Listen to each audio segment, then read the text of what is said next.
안녕하세요. 전국의 시사부사님 이렇게 방송으로 만나뵈서 굉장히 반갑습니다. 이게 저 시사부사님들을 위한 교육용으로 이렇게 강연을 잡고 있거든요. 오늘은 강연 주제가 아이를 있는 그대로 사랑하라라는 주제.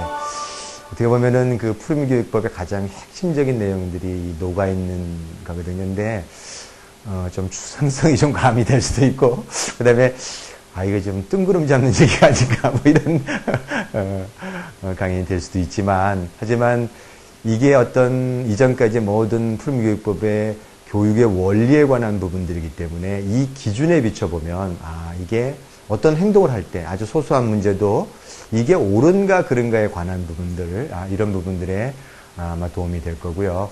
또 시사부사님들이니까 이렇게 같은 지역방이라든가 이런 데서 다른 회원들이 이렇게 질문을 할 때 뭐라고 대답을 해줘야 되는데 이렇게 해줄 수 없는 어떤 그럴 때 제가 이 강연들의 내용을 좀 비추어서 이 내용에 이 원리에 비추면 이것이 맞지 않겠는가 이렇게 얘기해주면 아마 대부분은 이렇게 틀리지 않고 아마 육아하는 데 도움이 될 겁니다. 사실 그 푸르미교육법은 벌써 10년의 역사를 가졌잖아요. 그 초기에는 푸르미교육법이 어떻게 하면 책을 좋아하는 어린아이로 키울 것인가. 근데 사실은 책을 좋아하는 어린아이로 키우는 것밖에 몰랐어요. 그러니까 예를 들어서 다른 교육의 원리를 알았다면 그 얘기를 해줄 수 있었는데 그 당시 푸르미를 키울 때 모든 걸 다 알고 이렇게 키운 건 아니기 때문에 그 당시 이제 책을 좋아하는 아이로 키우는 것은 푸르미가 진짜로 책을 좋아하니까 그렇게 키운 경험들을 이렇게 요약을 하다 보니까 이렇게 정말 책을 좋아하는 어린아이에 대한 경험이 있었고 그 경험을 풀어서 설명해 줬죠. 사실은 책을 좋아하는 어린아이에 관한 질문이 아마 제가 답변한 그 내용 중에도 수백 건의 질문이 그 질문일 겁니다. 그래서 요새는 어떻게 책을 좋아하는 어린아이를 키울 것인가에 관한 부분들은 보편화됐고 또 푸르미닷컴에서 굉장히 많이 논의가 되는데 아이를 키우다 보니까 어떤 어린아이들은 이 책을 좋아하는 어린아이가 되고 어떤 어린아이는 책을 좋아하는 어린아이가 안 되더라 이거죠. 푸르미닷컴에도요. 책을 좋아하는 어린아이는 미칩니다. 너무너무 책을 좋아해서 부모가 어떻게 해야 될지 모르고 또 올라오는 글들 보면은 정말 책을 좋아하네요. 이런 글들이 굉장히 많이 올라오잖아요. 그리고 감사하다는 글 안에서도 정말 아이가 책을 좋아하는 어린아이로 컸어요 라는 글들이 올라오는데 사실은 이렇게 그렇지 못한 어린아이들이 있습니다. 그런 어린아이들은요, 우리 애가 책을 안 읽어요. 이런 질문이 굉장히 많잖아요. 물론 이제 어린아이가 이 세상에 태어날 때 누구나 다 책을 좋아하는 어린아이가 됩니다. 책을 좋아하는 어린아이는 태어나는 거예요. 다만 어린아이가 책을 좋아하느냐 못하느냐 누구나 다 그 책을 좋아하는 어떤 그런 그 기질적인 어떻게 보면 그 본질적인 부분들을 가지고 있는데 왜 어떤 어린아이는 책을 좋아하는 어린아이로 그렇게 성장하고 또 어떤 어린아이는 책을 중간에 좋아하다가 어느 때는 나중에는 책을 싫어하고 물론 싫어하는 건 아닙니다. 물론 자기가 좋아하는 게 더 강해서 책에 잠시 떠나 있을 수 있지만 어떤 어린아이는 책만 그러면 벌써 이렇게 머리를 절레절레하고 피하는 아이들이 있더라 이거죠. 왜 그런가. 근데 그런 어린아이들은 나중에 책뿐만 아니라 다른 어떤 분야도 깊이 가지를 못합니다. 왜 그런가 그 푸르미닷컴에서 굉장히 많이 고민하고 또 이렇게 연구를 하다 보니까 또 많은 어머님들과 대화를 나누다 보니까 공통적인 특징이 하나 있더라는 거죠. 이게 뭐냐면은 어린아이가 자신이 사랑받을 만한 어떤 그런 그 존재라는 거. 그러니까 내가 사랑받을 만한 존재인가 아닌가에 관한 부분이 이 부분이 충족되지 않으면 사랑받을 만한 존재라고 딱 생각하면은 그 아이는 이제 나 자신에 대한 관심을 기울이지 않습니다. 근데 내가 사랑받을 만한 존재라는 것에 대한 충족. 이게 사실 어떻게 보면은 그 어머님이 그 아이를 있는 그대로 사랑해 줌으로써 충족시켜줘야 될 어떻게 보면 이것은요 어떤 지적인 부분이 아닌 그 어린아이의 존재 자체에 관한 자신이 자기를 바라보는 시각 그리고 자신에 관한 감정에 관한 문제입니다. 그러니까 내가 나 자신을 어떻게 바라보는가에 관한 나 자신을 어떻게 느끼는가에 관한 이 부분들 이건 뭐냐면은 내 자신이 사랑받을 만한 존재라고 느꼈던 어린아이들은 자신이 이미 충족됐기 때문에 더 이상 자신에게 매달리지 않고 내가 다른 사람으로부터 사랑받기 위해서 끊임없이 평생을 고통스럽게 사랑을 달라고 갈구하지 않고 물론 뭐 직접적으로 달라지지 않지만은요, 이렇게 사람들한테 인정받기 위해서, 다른 사람들한테 어떻든 간에 사랑받기 위해서 그 사람을 조종하고, 질투하고, 시기하고, 아니면 비교하고, 분석하고, 뭐 이런 데 에너지를 쓰지 않고, 자신이 갖고 있는 그 힘을 어디에 쓰게 되냐면, 자신의 어떤 지적인 발달이라든가 성장에 쓰게 됩니다. 그리고 우리가 알게 된 거는, 책을 좋아하는 어린애가 되기 위해서는 그 아이는 정서적으로 충족돼야 된다는 거죠. 정서적으로 안정돼야 된다는 겁니다. 그러니까 자신이 사랑받을 만한 존재에 관한 부분이 채워져야 된다는 거죠. 근데 이게 중요한 게, 어린 시절에 이게 기억이 있고 난 다음에는 우리 부모가 나한테 어떤 정서적인 충족을 줬나 안 줬나 이런 부분에 관해서를 기억을 합니다. 그래서 이거는 어떻게든 수정할 방법이 있어요. 근데 만일 우리가 기억하지 못한 어린 시절에, 아주 어린 아이 시절에 어떻게 부모가 나에게 어떤 태도로 대했는가에 관한 부분들, 이 부분이 사실은 문제를 일으키고, 이 부분은 우리가 기억하지 못하기 때문에 결국 무의식 안에 남아서 우리를 지배하게 되더라 이거죠. 물론 무의식 안에 남았다 그래서 우리가 내가 사랑받았는가 안 받았는가, 어떤 부분이 부족했는가에 관한 부분들을 영원히 모르는 건 아닙니다. 그거는 우리가 우리의 행동을 통해서, 특히 우리 아이들을 키울 때 내가 아이를 키우면서 뭔가 안에 끌어오르는 분노가 있습니다. 이 분노에 관한 부분을 통해서 내가 사랑받지 못한 부분이 무언가를 우리는 간접적으로 발견하게 되고, 또 그 간접적으로 내가 뭐가 있다라는 어떤 그 안에 분노가 있다라든가, 아니면 내 감정이 뭐가 충족되지 못했다라는 부분들을 누군가, 그 사람이 굉장히 훈련받은 사람이고, 또 그것이 어떻게 해서 그에게 부족함을 줬는지, 정서적으로 어떻게 상처를 줬는지를 잘 아는 사람이 단계별로 이렇게 그 사람의 그 감당할 수 있는, 그 사람의 자아가 감당할 수 있을 만큼의 도전 과제를 주고, 또 그러면서 그 사람의 마음에 공감해주고 있는 그대로 받아주는, 이전에 사랑받지 못했던 것들을 다시 있는 그대로 사랑해 줌으로써 다시 어린 시절에 못 받았던 사랑에 대한 경험들을 충족시켜주는 그런 과정을 통해서 내가 이전에 부족했던 것들을 충족해내가는 그런 과정들을 거치면서 치유의 과정이 일어날 수 있습니다.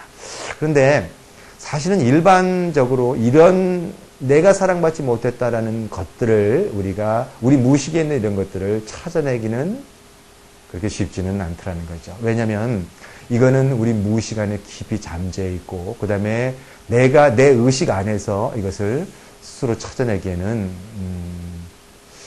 어떡할까요? 이거 굉장히 어려운, 제가 보기에는요, 이렇게 어떤 계기가 없이는요, 아마 찾아내지 못할 수도 있다라는 거죠. 평생을 제가 보기에는 자신이 왜 이렇게 힘들게 인생을 사는지 모르고 인생을 살아가는 사람들이 대부분일 겁니다. 다만 이제 푸르미 교육법을 통해서 이제 그 부분을 우리가 깊이 알았어요. 왜 우리가 우리 아이들한테 이렇게 있는 그대로 사랑해주지 못하는가에 관한 부분들을 이제 알게 됐다는 거. 왜 우리가 우리 아이들의 정서를 있는 그대로 충족시켜주지 못할까? 그것은 우리 안에, 우리 내면에 내적 불행이 있다는 걸 알았다는 거죠. 만일 내적 불행이 없다면 우리는 아이를 있는 그대로 사랑해 줄 수 있습니다. 근데 모든 인간이 내적 불행을 가질 수밖에 없어요. 사실은 이 내적 불행이라는 개념을 몰랐을 때는 이런 강연을 할 수가 없었어요. 그러니까 아이를 키우면서 뭔가 분노가 일어나고 뭔가 힘이 드는데, 그다음 내가 왜 아이를 내가 사랑하면서도 내가 이렇게 사랑을 표현하는 게 왜 이렇게 힘든가에 관한 부분들을 알지 못했습니다. 이거를 설명할 용어가 없었어요. 그런데 내적 불행이라는 용어를 우리가 찾음으로써 우리가 지금 설명할 수 없는 것들을 남한테 설명해주고 전할 수 있게 됐다는 거죠.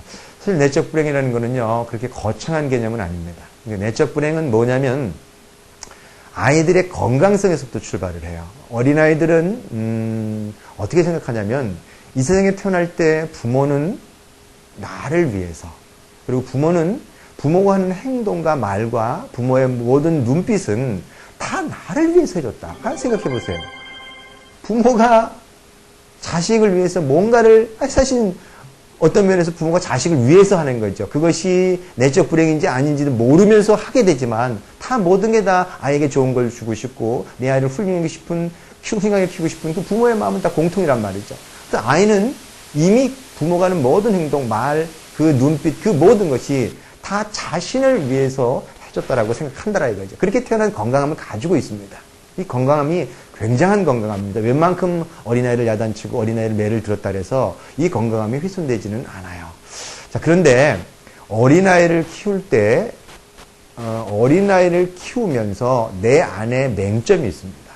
내 안에 줄 수 없는 것, 내가 의식하지 못하는, 내가 받은, 우리 부모로부터 받은 그대로의 뭔가가 있더라는 거죠. 이게 무슨 얘기냐면 어린아이를 키우면서 분명히 분노가 올라올 때가 있습니다.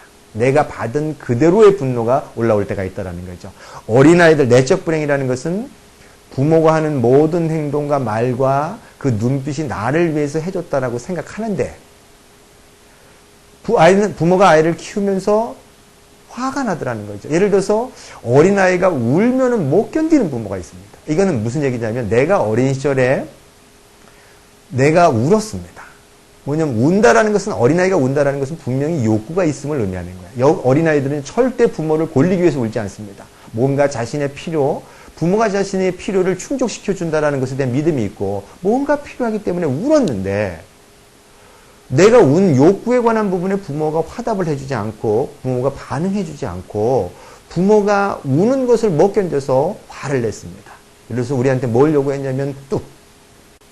울음을 그치라고 뚝! 원래 우리 사회에서 우는 것에 대한, 특히 남자는 울면 안 된다라는 어떤 그런 걸 우리는 받았고, 그 다음에 우는 걸 못 견디니까 또 부모는 전능합니다. 그래서 울지 마. 너 울면 나쁜 애야. 나쁜 애. 울면 나쁜 애라는 그 아이를 규정해줘. 울면은 사실은 우는 어린아이의 울음을 부모가 들을 수 없었던 겁니다. 또 그 부모는 그 부모로부터 울음에 관한 부분들을 이렇게 억압받았던 그런 경험들이 있었던 거죠. 그런데 어린아이들은 그 울음에 관한, 부모가 하지 말라는 것에 관한 부분들은 그거 다 부모가 자기를 위해서 해줘야 됐다라고 해준 거라고 생각했기 때문에 결국 그 울음을 억지로도 참습니다. 참을 수밖에 없어요. 그리고 부모한테 이렇게 좋은 모습, 사랑하는 어떤 자식에 관한, 그죠? 그 부모한테 효도하는 모습, 아니면 부모를 행복하게 해주고 싶은 어떤 그런 마음도 있으니까 그 울음을 참아요. 근데 그 울음을 참았다 그래서 사실은 그 어린아이가 그 어떤 부모가 뚝 했을 때, 그 억압됐을 때 그 감정들, 그때 그 굉장히 쓰라린 감정, 아니면 상처받았던 감정, 부모로부터 이해받지 못하고 수용되지 못했던 그 감정이 사라지는 것은 아니라는 거죠. 다만 어린아이는 그런 부모로부터 이런 억압받고 부모한테 야단을 맞고 부모한테 매를 맞았을 때 그거를 견딜 수 없으니까 그가 쓸 수 있는 방법은 사실은 마비시키는 방법밖에 없습니다. 잊어버리고 그 다음에 나의 의식 속에서 떠오르면 안 되니까 무의식 저편으로 밀어버릴 수밖에 없었다라는 거죠. 자, 무슨 얘기냐면 그렇게 해서 어린아이를 키우는 부모가 내 아이가 울 때 그 아이가 우는 것을 보고 내가 어린 시절에 당했던 그 경험들, 나의 어린 시절에 굉장히 받았던 상처에 관한 부분이 올라와서, 그래서 아이를 보고 억압했으면 또 하지 마 라고 분노를 했다면 그때 어린아이가 느꼈던 그때의 감정들, 사실은 그때의 감정은 행복은 아니었다라는 거죠. 분명히 불행이었습니다. 우리가 사실적으로 볼 때 불행이었던 감정인데 어린아이는 그거조차도 사실은 부모가 나를 위해서 해줬다라고 생각할 수밖에 없는 거예요. 왜 그 전지전능한 부모가 나에게 왜 뚝 그러게 했는가 이거죠. 나를 위해서 해줬기 때문에 그거는 부모가 나에게 일부러 주려는 감정이었다라고 생각할 수밖에 없다라는 거죠. 그때 불행했던 감정을 아이는 뭐라고 착각하냐면 행복이라고 착각합니다. 그래서 그 행복을 평생이 되도록 추구합니다. 사실은 진짜 행복이 우리에게 왔을 때도 진짜 행복과는 이전에 있었던 불행에 대한 감정하고 진짜 행복이 다르잖아요. 다른데 진짜 행복을 진짜 행복이라고 생각하지 않고 부모가 나에게 줬던 그 불행을 진짜 행복이라고 생각해서 행복이 나에게 다가오는 게 나에게 낯섭니다. 어색해요. 따라서 그 행복의 감정을 밀쳐내고 불행의 감정들을 끊임없이 자신을 불행에 관한 부분을 몰고 가는 것, 이거를 내적 불행이라고 부르더라는 거죠. 우리 내적 불행은 사실 그 당대로부터 내려온 건 아닙니다. 내적 불행은요, 적어도 우리 5대 조상으로부터 내려왔어요. 이게 사실은 5대 조상으로부터 내려왔으니까 우리 안에 무슨 내적 불행이 있다라는 거에 관한 부분에 안다라는 게 이렇게 쉽지는 않아요. 근데 사실은, 우리는 우리 부모로부터 받은 것이 있다라는 건 무의식에서는 알고 있습니다. 이게, 그리고 우리 이 민족 안에 굉장한 내적 불행이 있다라는 것을 우리는 알고 있어요. 왜냐면은 우리 아버지 세대는 전쟁을 겪었습니다. 그리고 일제히 지배를 받았기 때문에 그때 굉장히 불행했던 부분들이 그때 그 불행들을 이게 내적 불행이 증폭되면서 우리한테 그대로 내려오더라는 거죠. 그래서 어떻게 보면 우리가 아이를 키울 때 우리가 때리고 싶은 충동이 든다라는 것은 우리가 우리 부모로부터 맞았다라는 증거입니다. 따라서 우리 부모로부터 맞은 사람은 내 아이를 키울 때도 그것이 내적 불행이 돼서 그 다음에 우리 아이한테 반드시 때리고 싶은 충동이 올라오게 돼 있어요. 야단을 치는 것도 절대 야단 맞지 않는 부모와 밑에서 자랐다면 야단을 치고 싶은 마음이 없습니다. 때리고 싶은 충동은 매를 맞았기 때문에 내 몸이 그것을 기억하고 있는 겁니다. 따라서 내 아이가 그 시점이 되면은 나도 모르게 내 몸이 기억했던 것들이 이렇게 올라오게 되고, 어떤 면에서 그런 거예요. 어린아이를 키우면서 내를 키우면서 그 안에 분노가 올라올 때 예를 들어 이런 거죠. 만일 내 아이가 내가 아이를 있는 그대로 사랑해 주고 싶은 그 마음이 있는데 그게 사실은 되지 않는 이유들이 뭐냐면 내 아이가 이제 예를 들어서 뭐 이렇게 막 운다라는 거죠. 근데 나는 푸르미 교육을 통해서 내적 불행이라는 개념을 알았고 그다음에 있는 그대로 배려 깊게 사랑해 주라는 개념을 알아서 뭔가 좀 아이를 위해서 이렇게 그래서 울어도 좀 봐주려고 노력합니다. 그리고 이게 배려하려고 노력합니다. 근데 애가 내가 정한 기준을 넘어서 계속 이게 운단 말이죠. 그러면 어린아이는 어떤 생각이 드냐면 어린아이가 울 때, 어린아이는 사실은 뭐냐면 울어도 된다라는 허락을 받았기 때문에 울고 싶은 만큼 우는 거고 자기를 표현하는 그런 과정이죠. 근데 부모 입장에서는 그 아이의 마음을 진정으로 이해한 것이 아니라 내가 억지로도 배려해야 된다는 것을 배웠기 때문에 그냥 억지로 참고 있는 거예요. 그 어린아이가 왜 저렇게 하는지에 대한 그 근본 마음을 이해하는 것이 아니라, 그래서 그냥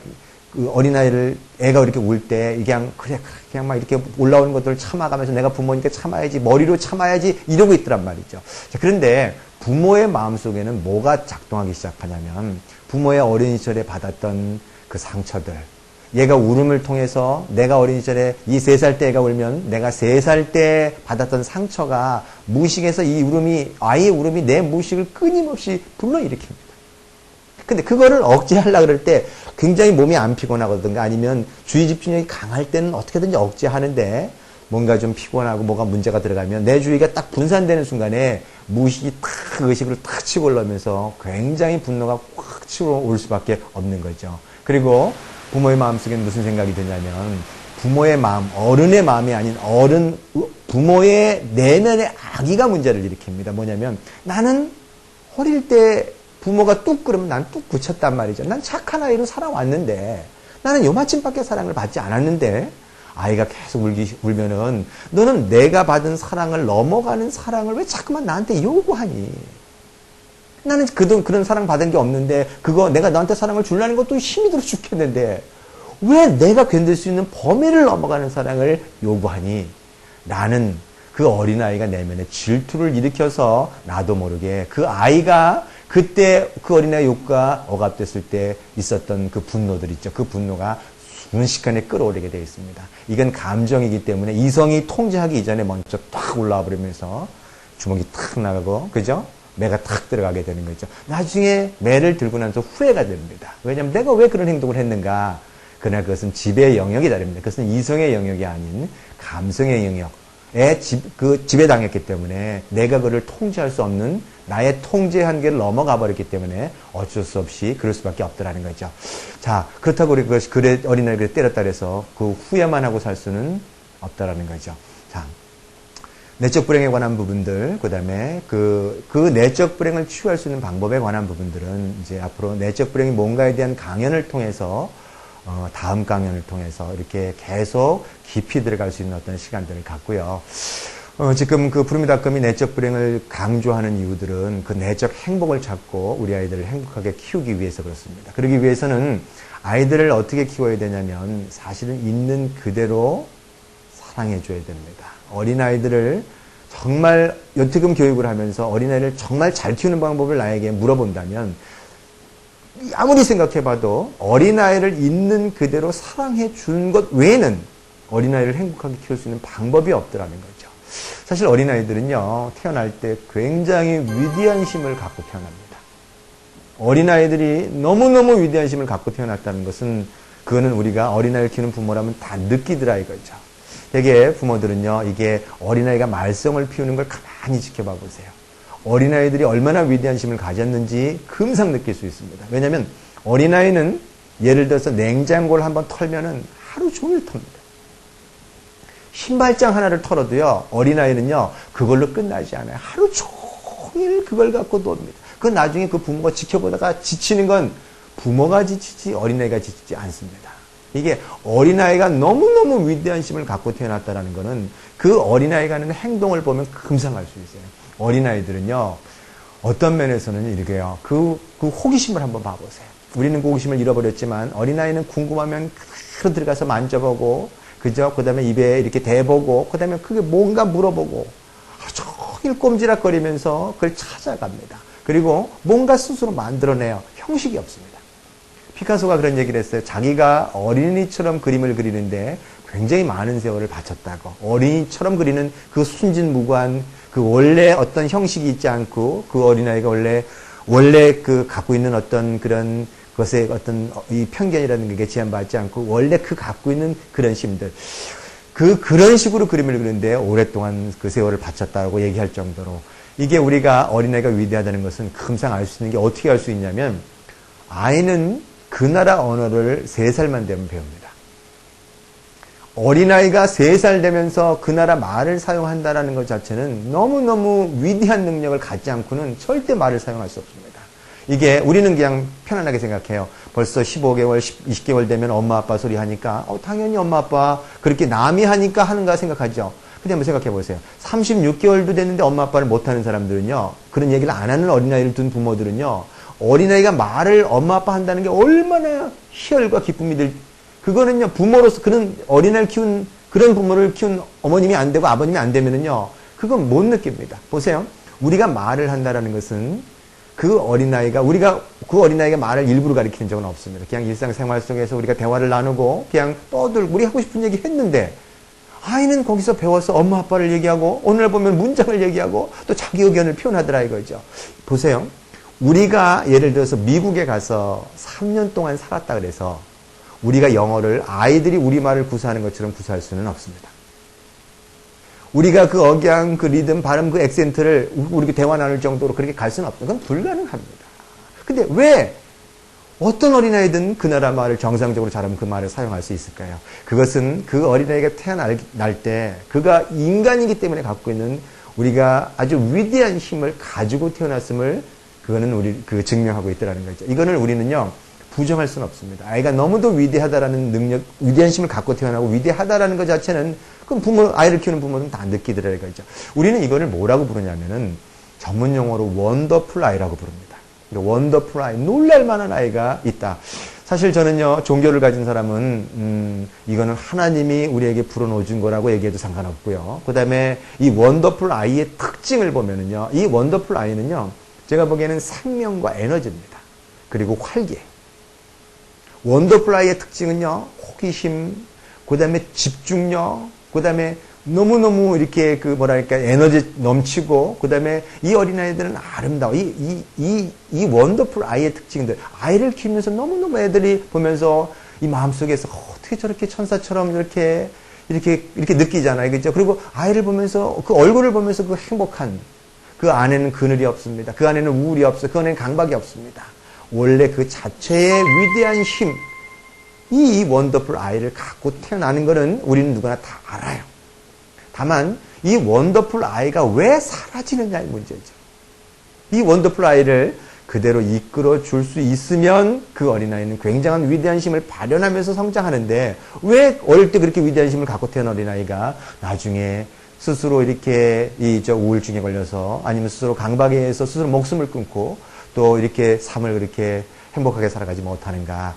사실은 어린아이들은요, 자신이 위대한 힘을 갖고 태어났다는 것을 아는 사람은 없습니다. 갖고 태어났긴 하지만 내가 태어날 때부터 내가 너무도 위대해 라고 이걸 아는 어린아이는 없다라는 거죠.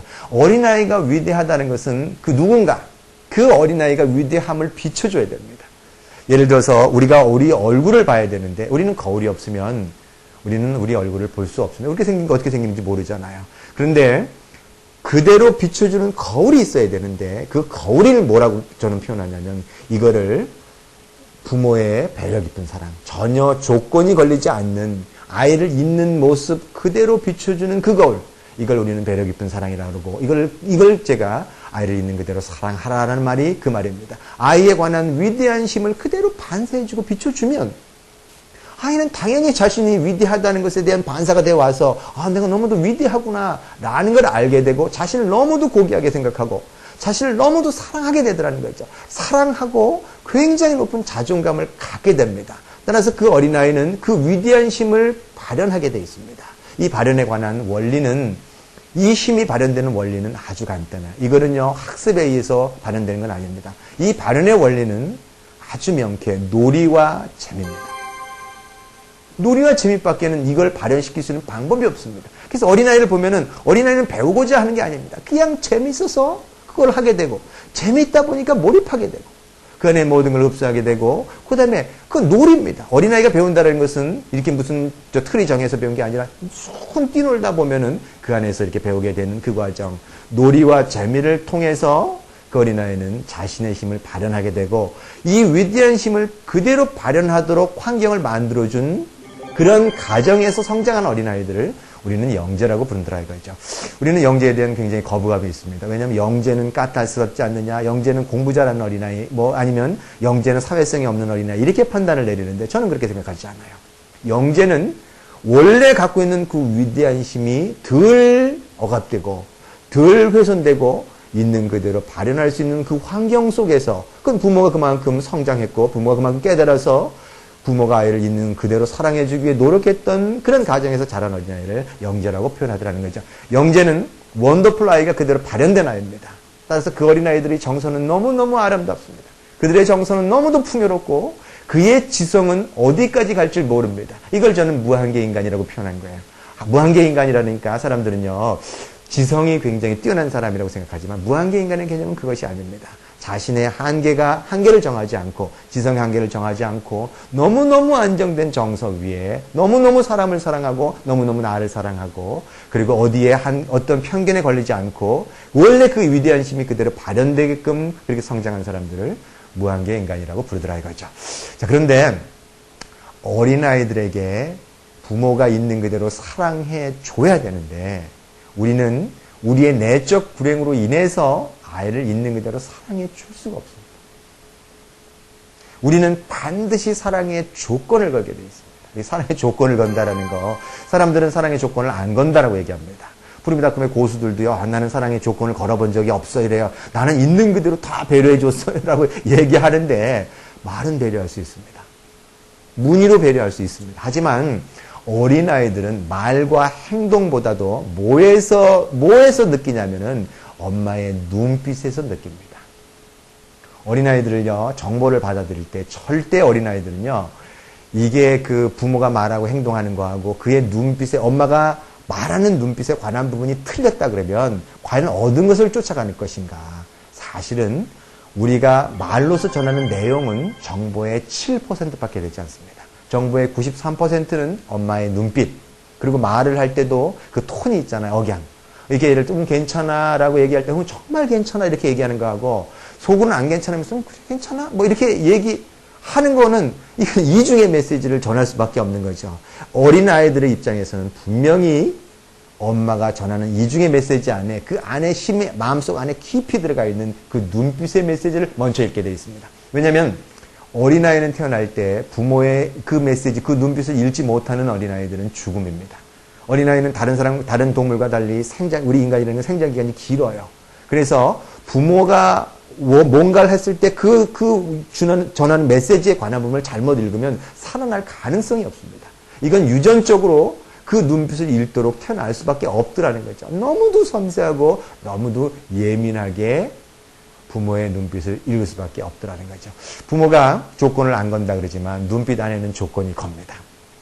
이게 어떤 조건을 걸죠? 지금 푸르미닷컴에서 제가 보기에는 어떤 조건이 제일 많이 걸리냐면은 푸르미닷컴이라는 특성 때문에 그럴지 모르겠지만 우리 시사부사님 중에서도 이런 걸린 시사부사님이 굉장히 많아요. 뭐냐면 시사부사님의 위치니까 푸르미닷컴 애들이 책을 굉장히 좋아하고 책을 굉장히 많이 읽는다고 생각하는데 근데 시사부사님이 뭐냐면 나는 시사비니까 부사비니까 남들이 볼 때는 그래도 우리 아이가 책을 더 많이 읽어야 되지 않는가 이거 있죠.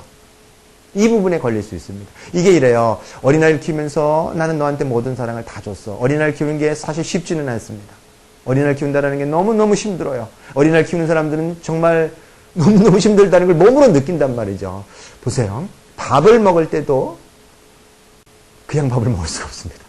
제일 우리 거지밥 먹는다 그러잖아요. 애는 엄마는 너무너무 바쁘니까 밥 먹다가 서서 훅 말아먹지 않으면 애는 돌아다니는데 어느 애가 어디 가서 넘어질지 모르고 깨질지 모르는데 되게 어린아이를 키우는 엄마들이 제일 힘든다고 호소하는 게 뭐냐면 처녀 시절에는 잘 자유롭게 잘 돌아다니고 편안하게 했는데 이게 아이를 키우면서 매일 수밖에 없는 게 남편이 이거 모르면은요 이거 나중에 부부싸움 됩니다. 아, 이 사람이 돌아다닐 때하고 얽매여서 이게 정말 노예처럼 살아갈 어떤 그런. 그래서 사실 나도 모르게 애를 키우는 게 너무 힘들기 때문에 나도 모르게 이게 우리 부모한테 받은 그대로 이게 조건이 걸리게 되는 거예요. 내가 너한테 이렇게 사랑을 많이 줬는데 내가 너를 이렇게 키우면서 이렇게 힘든데 너 나한테 뭘 줄래? 뭘 달라고 지금 이렇게 요구하냐? 그 눈빛을 뭘 요구하냐? 푸르미다컴에서는 내가 너에게 책을 많이 줬으니 아웃풋이나 와야지를 요구합니다. 지금 푸르미다컴의 초독서니 뭐니 문제에 대한 부분들이 다른 거 아니에요. 뭐냐면 우리 아이가 우리에게 책을 이렇게 많이 사줬는데 왜 아이가 책을 안 읽어요? 이거 있죠. 우리 아이에게 영어 동화책을 이렇게 많이 줬는데 왜 애가 아웃풋이 안 나오죠? 왜 다른 애들은 굉장히 책을 좋아한다는데 나는 책을 읽도록 이렇게 내가 신경을 쓰고 이렇게 많이 했는데 왜 우리 애는 다른 애들보다 책을 싫어하죠? 라는 부분 한 가지 모르고 있는 게 있죠.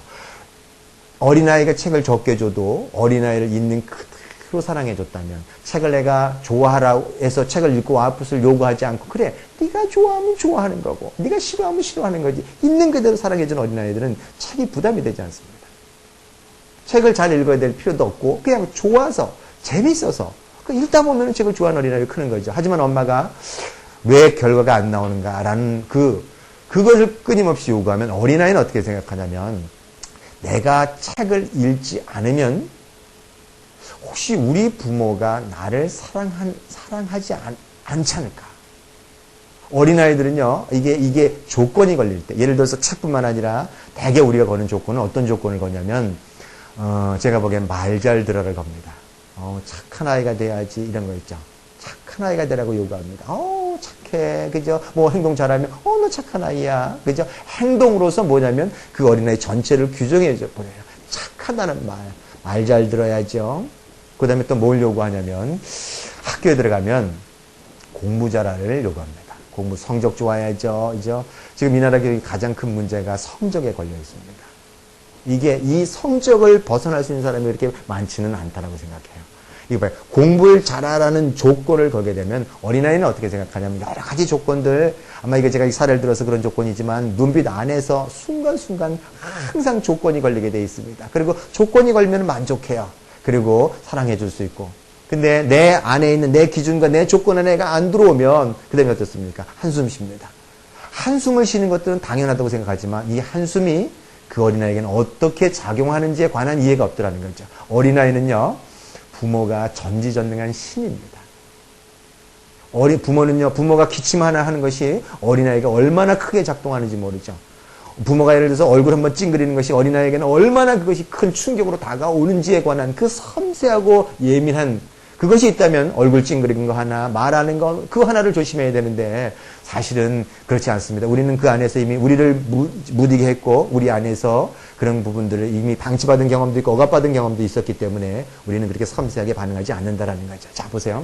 어린아이에게 조건이 걸리면 어린아이는 제일 먼저 느끼는 감정이 어떤 감정이냐면 두려움이라는 감정입니다. 어떤 두려움이냐면 혹시 우리 부모가 나를 버리지 않을까?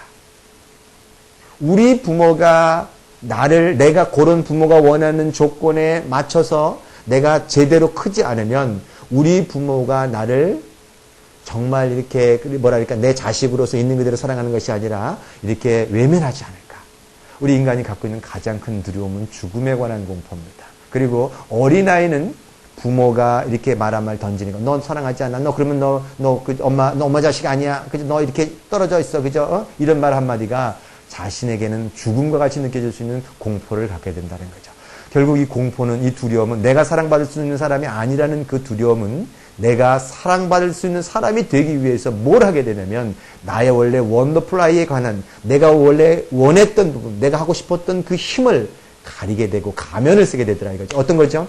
내가 부모한테 사랑받기 위한 행동을 하기 시작합니다. 나의 나의 진정한 나의 모습이 아닌 부모가 나에게 규정해준 그 모습에 따라서 나는 가면을 쓰게 되더라 이거죠. 이 가면이라는 거는요, 굉장히 두꺼운 가면을 씁니다.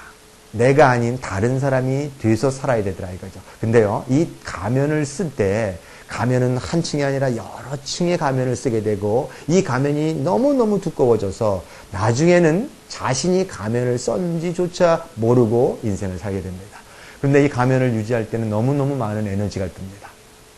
가면을 내가 아닌 다른 사람으로 살아가기 위해서는 내가 순간순간 내 자신을 감춰야 되기 때문에 내 자신이 들킬 걸 항상 두려워하고 염려하기 때문에 그때 그 정서에 관한 그때 쓰는 그 감정에 관한 쓸 수 있는 에너지가 너무너무 많아서 그 아이는 점점 뭐를 잃어버리게 되냐면 활력을 잃어버리게 됩니다. 점점점 어린아이들은요, 이렇게 말이 없어지고, 그 다음에 그 어린아이들은 어떻게 보면은 그 특정한 강박의 행동을 하게 되고, 그 다음에 원래 어린애다운 그 순수함과 그 활력, 그 기쁨, 그 에너지를 잃어버리면서 무슨 어린아이가 되냐면 그게 부모의 말 잘 듣는, 부모가 시키면 시킨 대로 쫓아가는 그런 어린애가 되더라는 거죠. 보세요. 이 가면, 이 두려움의 감정 안에는 어떤 감정이 있냐면 그 맨 아래의 감정 안에는 수치심이 있습니다. 우리 감정의 가장 맨 아래의 감정은 수치심입니다.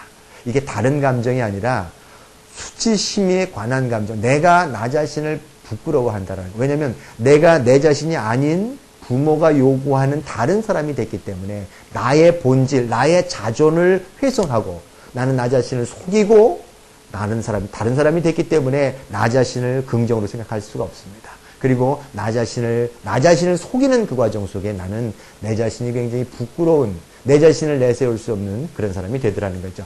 감정의 가장 핵심이 수치심이라는 거, 수치심이 맨 처음엔 감정이었어요. 근데 이 수치심을 사실은 부모님들이 조장합니다. 나중에 제가 배려 깊은 사랑에서 굉장히 자세히 설명하겠지만, 예를 들어서 인사를 한다는 거라든가 먹는 문제, 자는 문제, 일상생활 속에서 부모는 수치심을 계속 조장할 수밖에 없습니다. 예를 들어서 어린아이가 인사를 안 할 수 있습니다. 그래서 5살, 6살짜리 어린아이들은요, 그때 인사 가리키면 사실 인사 안 하려고 그럽니다. 이때 어린아이들은요, 다른 사람들을 경계하려고 내가 저 사람한테 인사를 해야 되는가 말아야 되는가 재는 시간이 있습니다. 되게 부모들 그렇게 가르치잖아요. 나가서 외부에 조심해라. 그래서 세상이 너무 험악하니까 다른 사람을 조심하라 이렇게 가르치면서 무슨 얘기를 하냐면, 그런데 이렇게 그런 얘기를 하면서 어린아이는 특정한 그 시기에는요, 그런 면에서 이렇게 쭈삐쭈고 다가가지 않고, 그 다음에 뭐냐면 인사를 하고 싶은 마음도 있고 안 하고 싶은 마음도 있습니다. 사실 어린아이에게는 인사를 해야 될 권한도 있고 하지 않아야 할 권한도 있습니다. 인사를 잘하는 어린아이를 키우고 싶다면 제가 보기에는 2가지만 지키면 됩니다. 하나는 뭐냐면 부모가 인사 잘하는 모습 보여주고, 그 다음에 아이가 어쩌다 인사 잘하면 칭찬만 해주면 인사 잘하는 아이로 큽니다. 그런데 부모의 마음속에는 어떤 게 있냐면 인사 잘하는 것은 사실은 내가 아이를 잘 키웠다라는 것에 관한, 다른 사람들이 봤을 때 우리 아이가 인사를 잘하면 부모의 마음속에선 어떤 게 있냐면 칭찬받고 싶은 그런 마음이 있는 거죠. 아우, 저 사람 인사를 잘하는, 아이를 뒀네, 애를 잘 키웠네라는 어떤 그런 부분들에 칭찬받고 싶은 마음이 있어서 항상 아이한테 인사해야지 이렇게 강요를 합니다. 인사해야죠. 그리고 저는 어떤 사람까지 봤냐면 인사 안 하면 머리를 잡아서 이렇게 머리를 숙이는 사람도 봤습니다. 억지로 강조되는 거죠. 저는 물론 아이들이 저를 만나면 인사를 잘합니다. 왜냐하면 저는요, 인사를 잘하게 하는 방법을 알아요. 저는 아이들한테 인사해라 얘기하지, 부모가 저한테 인사시키면 인사시키지 마세요 제가 얘기합니다. 왜냐하면 제 애가 눈빛으로 저하고 맞춰서 인사했어요. 그리고 저는 누구하고 얘기를 하냐면 부모하고 대화를 나눠서 부모로부터 이 아이가 판단을 할 때 내가 부모하고 얘기를 하니까 이 아이는 부모하고 대화를 나눌 수 있는 사람이니까 내가 믿을 수 있는 사람이네, 내가 인사를 해도 괜찮은 사람이래, 이런 판단을 근거를 주고, 그다음에 그가 인사를 하든 안 하든 저는 그냥 그대로 봤습니다. 그러니까 그 어린애 강요가 안 들어가니까 당연히 부모 아빠 만나면 인사 잘하고 저한테 인사하는 걸 기뻐하죠. 왜냐면 저 굉장히 기뻐하거든요. 어떻게 이렇게 인사를 잘하냐 이렇게 들어가면서 그 인사를 잘할 수 있는, 인사하는 것에 대한 걸 끌어내죠. 자, 그런데 부모가 인사를 안 하는 어린애가 쭈삣쭈삣 그러면은요, 뭐라 그러냐면 부모가 아이를 방어해 준다고 무슨 얘기를 하냐면 우리 아이가 부끄러움을 많이 타요. 이런 얘기죠. 사실 부끄럽다는 건 수치심을 많이 타요라는 얘기가 똑같은 얘기거든요. 그 얘기는 부모가 아이를 방어해 준다고 한 얘기입니다. 사실은. 그런데 아이 입장에서는 어떤 메시지를 받냐면 내가 부모를 부끄럽게 하는 존재구나. 또 우리 애가 부끄러움을 많이 타요라는 그 메시지 안에는 너는 부모를 부끄럽게 한 부끄러운 존재라는 어떤 그런 메시지가 전달됩니다. 어린아이는 그걸 본능적으로 습득을 해요. 부모가 나를 부끄러워하고 인사 안 한 것에 대해서 그렇게 생각하고 있구나. 근데 그 어린아이는 그것이 감정이었는데 그 감정이 아닌 계속 그 수치심 안에서의 계속 가면을 쓰다 보면 어떤 상태가 되냐면 그 가면 안에 가면을 계속 쓰는 그 과정 안에서 수치심에 대한 감정이 수치심이 아니라 나의 본체, 나의 그 자체가 수치스러운 부끄러운 존재가 돼버릴 수밖에 없다는 거죠. 내가 부끄러운 존재가 돼버리면 그 다음부터 내가 느끼는 모든 감정이 부끄러운 감정입니다.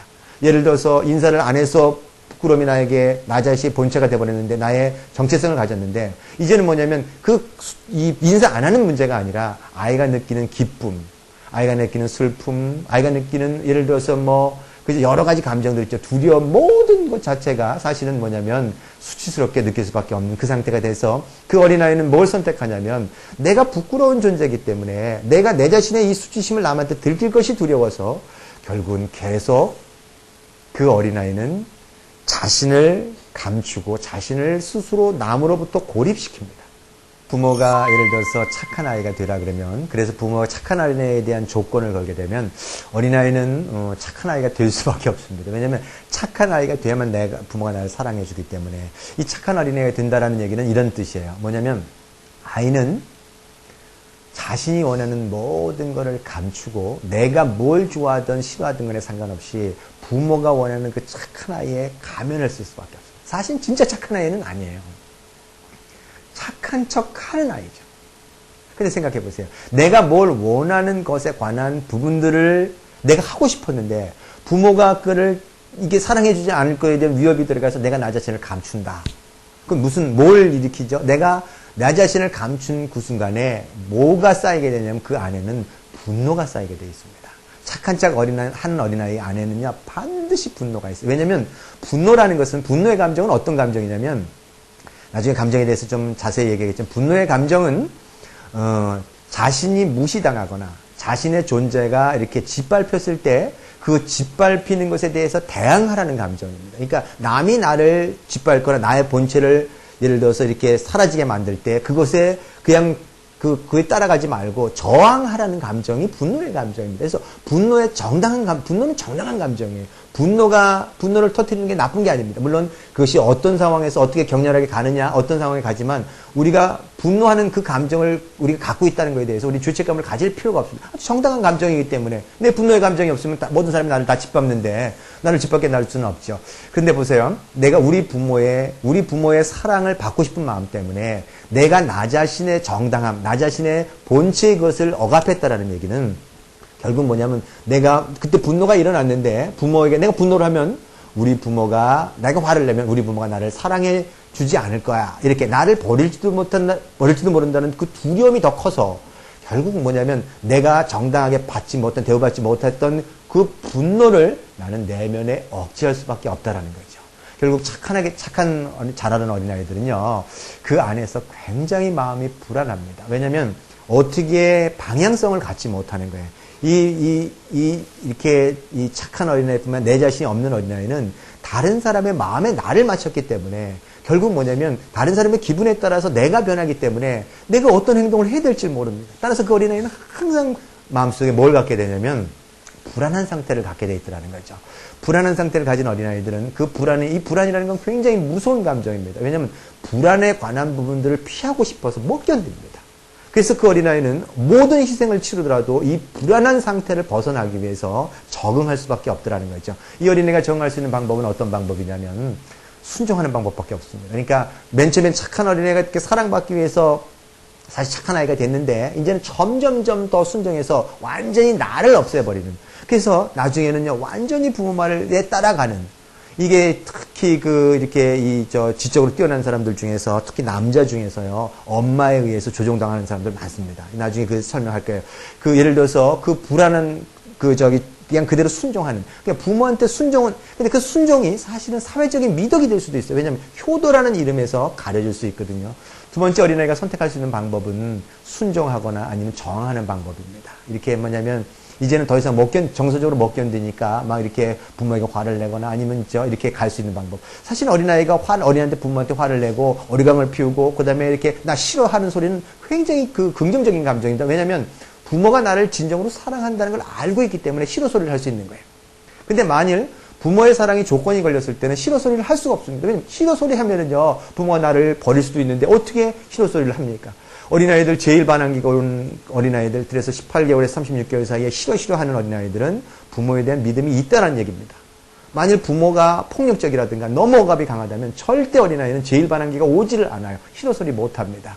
자, 보세요. 이 어린아이들이 순종하다가, 그 다음에 나중에는 이제 저항하다가, 아니면 세 번째는 회피의 방법을 씁니다. 나 자신이 아닌 것처럼 그렇게 그냥 다른 사람이 돼서 이렇게 회피하는 방법.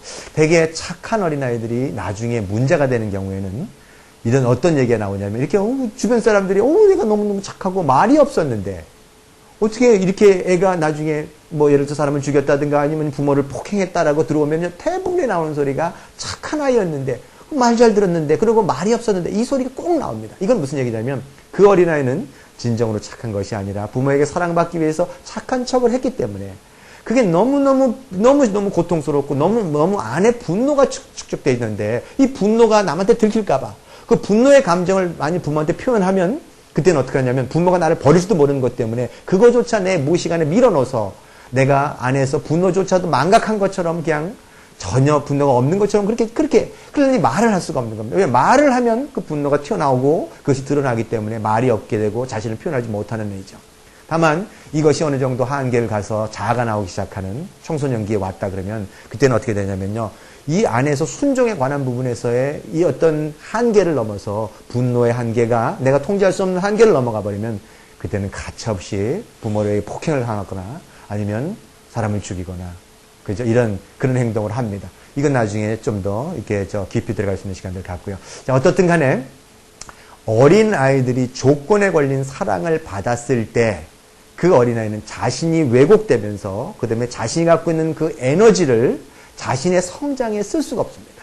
그리고 그런 면에서 그 어린아이는 일정한 어느 분야에서의 깊은 성취를 이루지 못하고 몰입을 이뤄내지 못하더라는 거죠.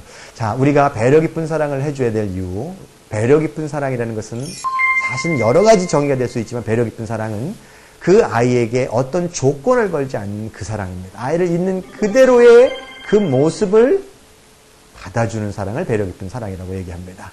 그 배려 깊은 사랑을 우리가 줘야 될 이유가 있습니다. 우리가 배려 깊은 사랑을 줬을 때 어린아이는 가면을 쓰지 않고 그 자신의 그 본 모습이 돼서 그의 위대한 힘을 그대로 발현하면서 성장을 하기 때문에, 그래서 그 어린아이는 무한계인간으로 크고 그 어린아이는 남을 사랑할 수 있는 그런 어린이로 크기 때문에 궁극적으로 우리가 배려 깊은 사랑을 줘야 된다는 거죠. 자, 오늘 총론에 관한 많은 얘기를 했습니다. 우리가 교육에 관한 부분들을 얘기할 때 사실은 저는 교육도 이렇게 생각합니다. 교육을 우리는 뭔가를 가르쳐야 교육이라고 생각하잖아요. 뭔가를 쓸어 놓아줘야라고 생각해야지만 교육이라고 생각하는데 저는 그렇게 생각하지 않아요. 교육이라는 것은 그 원래 갖고 있는 그 원더풀 아이의 힘, 그 위대한 힘을 끌어내는 걸 교육이라고 생각합니다.